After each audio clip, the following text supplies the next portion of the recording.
सिंह। आज आपने सुना ही होगा कि इंडिया रुपीस जो है यूएस डॉलर के मुकाबले बहुत गिर गया है, 87 के पॉइंट्स पर पहुंच गया है। ये खबर आपने सुन ही ली होगी।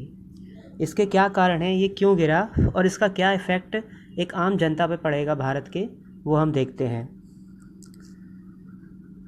ये न्यूज़ 18 का आर्टिकल है जिसमें दिखाया गया है कि यूएस जो इंडियन रुपी है वो 87 के पॉइंट को टच कर ली है, यानी एक यूएस डॉलर 87 रुपीज़ के बराबर हो गया है। जैसे जैसे रुपया गिरता जाएगा वैसे वैसे हमारे लिए महंगाई बढ़ेगी। पेट्रोल जो है, पेट्रोल डीजल, हम क्रूड ऑयल जो बाहर से ख़रीदते हैं उसके लिए हमें और ज़्यादा पे करना होगा और हम एज अ कंज्यूमर हमें ज़्यादा पे करना होगा। ये हमारे लिए एक अच्छी बात नहीं है। एक स्टेबल करेंसी होना ज़रूरी है, लेकिन ये गिरा है। ये क्यों गिरा है, इसके बहुत सारे कारण हैं। इसका बजट पर भी इफ़ेक्ट पड़ा है, बजट भी इसका एक कारण है ना।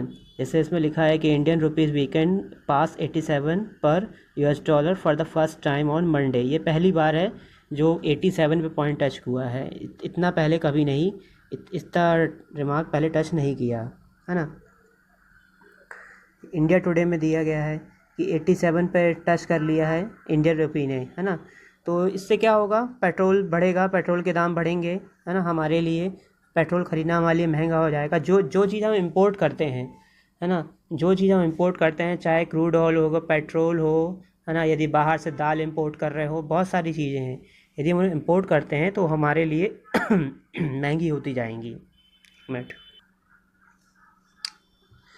द हिंदू ने बताया है 87 पर टच कर लिया, उसका एक आर्टिकल है। आज बहुत सारे आर्टिकल मैंने इसमें पढ़े हैं, तो इसके लिए कुछ कुछ आपने देखा है। आप भी इसको आर्टिकल को पढ़िए, आपको भी जानकारी होनी चाहिए कि यदि रुपी गिरता है तो उसके क्या इफ़ेक्ट पड़ते हैं। ये समरी है ना। रुपी हिट रिकॉर्ड लो, 87 पर टच कर गया, है ना। क्या due to fear of global trade war triggered by Trump tariff. जो यूएस के नए प्रेसिडेंट बने हैं डोनाल्ड ट्रम्प, उन्होंने ट्रेड वॉर छेड़ दी है। किन देशों के खिलाफ? कनाडा, मैक्सिमो और चाइना, है ना।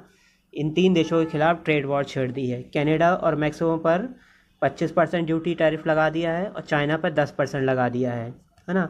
इससे क्या होगा, दुनिया में महंगाई बढ़ती है। यदि दुनिया में महंगाई बढ़ती है तो हमारे यहाँ भी इसका इफ़ेक्ट पड़ता है, क्योंकि हम एक ग्लोबल बिजनेस में जुड़े हुए हैं। हमें चीज़ें जो हम इंपोर्ट करते हैं वो हमारे लिए महंगी होती जाती है ना।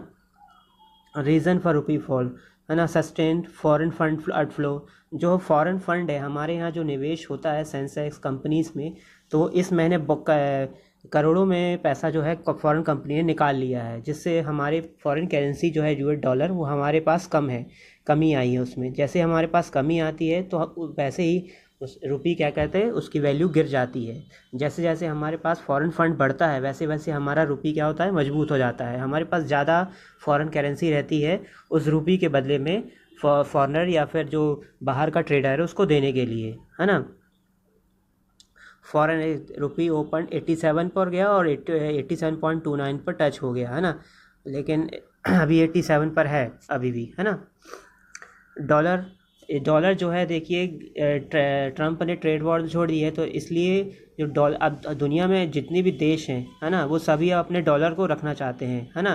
तो इससे क्या होगा, डॉलर का जो है मजबूत होगा ना। 109.77 पॉइंट पर 1% पे बढ़ गया है ना। यूरो, क्या नाम है, ब्रिटेन की करेंसी, पाउंड, येन, ये सभी क्या है, कई देशों से लो पर आ गए हैं, इनकी भी करेंसी गिरी है। दुनिया में बहुत से देश हैं जिनकी आज करेंसी गिरी है, क्योंकि ग्लोबल ट्रेड वॉर अमेरिका ने छोड़ा है। अमेरिका का जो ग्लोबल में ट्रेड में जो पार्टनर है, भागीदारी है, बहुत ज़्यादा है, बहुत इम्पॉर्टेंट है। यदि वहाँ से कोई डिसीजन लिया जाता है ना, तो इसका इम्पैक्ट सबको झेलना पड़ता है। ठीक है, क्रूड ऑयल भी देखिए, इसके भी दाम बढ़ गए हैं, $76.21 पर पहुंच गया है। डोमेस्टिक इक्विटी पॉइंट, आज सेंसेक्स और निफ्टी भी गिरा, हालांकि उतना ज़्यादा तो लास्ट तक संभल गया वो, लेकिन उतना ज़्यादा नहीं गिरा। लेकिन शुरू में 1000 पॉइंट लगभग गिरा है, लेकिन वो धीरे धीरे दिन आते तक 300 पॉइंट लगभग रह गया गिरता हुआ, है ना। FII जो फॉरेन हमारे इन्वेस्टर हैं, है ना, उन्होंने 1300 करोड़ रुपये से ज़्यादा रुपए की हमारी इक्विटीज़ जो है बेच दी है, उनको निकाल लिया है इतना। तो इससे भी एक इफ़ेक्ट पड़ता है ना। हमें जब वो इतना पैसा हमारे से निकाल लेते हैं देश से, तो हमें इतना पैसा देना पड़ता है। जब इतना हम डॉलर हमें देंगे फॉरेनर को वापस, तो हमारे पास फॉरेन करेंसी की कमी आती है, जिससे रुपये की वैल्यू और गिर जाती है ना। लेकिन भारत का जो फॉरेक्स रिज़र्व है ना, वो अभी बड़ा है थोड़ा, है ना। वो अभी इतना गिरा नहीं है। जो हमारे रुपये को जो मेन संभाला हुआ है, वो हमारे फॉरेन एक्सचेंज रिज़र्व में ही संभाला हुआ है। और अब आरबीआई को एक इंटरवेंशन करनी पड़ेगी। आरबीआई को जो अपने पास डॉलर्स हैं, जो अपने पास फॉरेन करेंसी रखी हुई है रिज़र्व में, उनको बेचने पड़ेंगे, ताकि रुपये जो है और भी ज़्यादा ना गिरे। तो आज के लिए इतना ही दोस्तों। मैं रोज़ एक नए खबर लाता रहूँगा, इन्वेस्टमेंट, रुपये, ट्रेड, मार्केट, इससे रिलेटेड, है ना। तो सब्सक्राइब कर लीजिए मेरा चैनल। रोज़ कुछ ना कुछ अच्छा आपके लिए लाता रहूँगा। यदि आपको भी किसी विषय पे वीडियो बना चाहिए है, तो आप कमेंट कर सकते हैं। ठीक है, थैंक यू।